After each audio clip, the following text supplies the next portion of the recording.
नमस्कार, आप देख रहे हैं जेजी न्यूज़। इस समय हम खड़े हैं राजस्थान की खंडेला विधानसभा में, जहां एक निर्दलीय उम्मीदवार ने ऐसी आंधी ला दी है, वो जहां भी जा रहा है छोटी छोटी जनसभा एक बड़ा रूप लेती जा रही है। तो हम उनसे सीधी बात करते हैं। बंशीधर खंडेला जी जो हैं खंडेला विधानसभा से हैं, खंडेला विधानसभा से जो हैं वो चुनाव लड़ रहे हैं निर्दलीय विधायक के रूप में।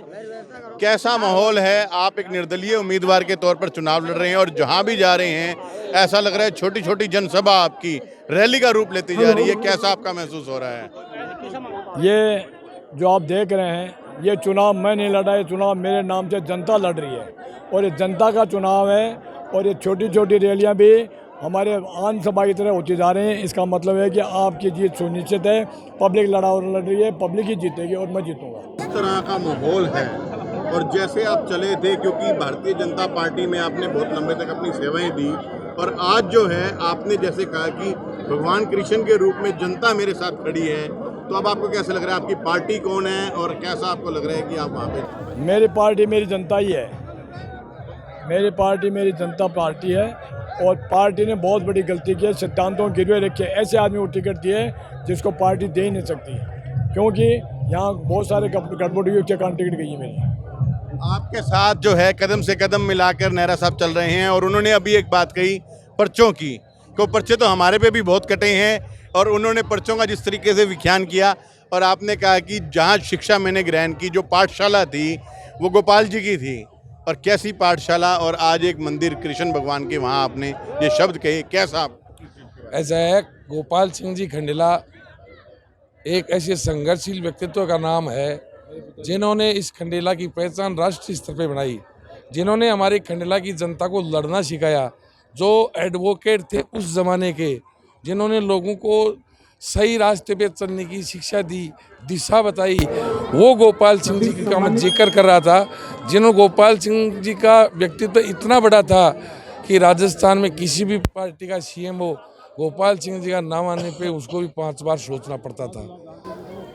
ये कैंची भ्रष्टाचार को, तस्करी को किस तरीके से काट काट के जो है आगे निकलेगी? देखिए, इसका इतिहास है, 2 बार मिली है, दोनों बार काटा है, तीसरी बार 100% काटेगी। और मैं आपको बताना चाहता हूँ कि मारवाड़ी में एक कहावत है कि गांव की नेप पे तो बढ़ाई बता दी। वो आप देख रहे हो, आपको दिख नहीं रहा? ये गांव की नेप है। इससे आप समझ गए होंगे कि चुनाव का परिणाम क्या आएगा। जनता जीतेगी, दोनों टिकटें हारेंगी। तो खास तौर से मेरा एक आपसे फिर भी है कि यूथ जो है कहीं ना कहीं भटक जाता है ऐसे माहौल में, और मतदाता भी कहीं ना कहीं भटक जाता है, उनके लिए आपका क्या संदेश है? यूथ वास्तव में भटक गया था और मतदाता भटक गया था।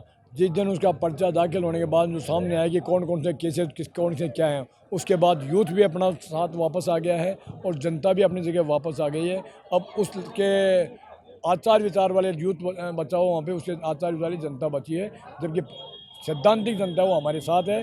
भारतीय जनता पार्टी के 90% कार्यकर्ता, 90% संगठन के लोग मेरे साथ हैं। हमारी कोई भारतीय जनता पार्टी मानती है, वो तो एक नकली पार्टी आई।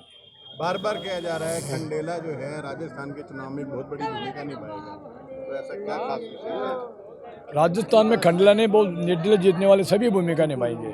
अब की बार अभी कोई की सरकार नहीं बन रही है, सब त्रिकोण संघर्ष की तरफ अदर दूर है। किसी का स्पष्ट बहुमत आज नहीं है। ये केवल जो सौदों में बहुमत उतारे ना, ये तो मैनेज सौदा है, अंदर की बात तो कुछ और ही है। दादाजी, आपने कहा आपके पास जब आए आंखें नम थी, और आपने कहा गोपाल जी ने हमेशा लोगों के आंसू को पूछने का काम किया, तो कैसे अब क्या लोगों का जो है, आप किस तरह से उन नम आंखों के प्रति आप देख रहे हैं कि? देखिए, मैंने जब चुनाव का प्रचार शुरू हुआ उससे पहले मैं